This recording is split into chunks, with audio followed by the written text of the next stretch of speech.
Hello, I'm in a 2012 Honda Crosstour, and today I'm going to show you how to adjust your time on your display.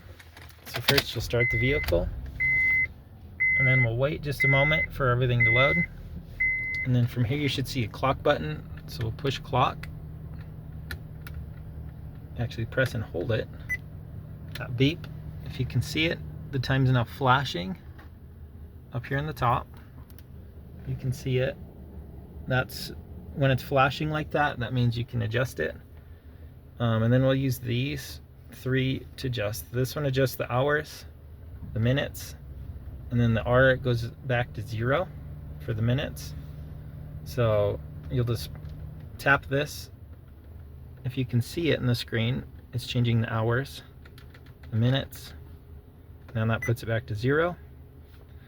And then you can just press and hold it for a faster scroll through.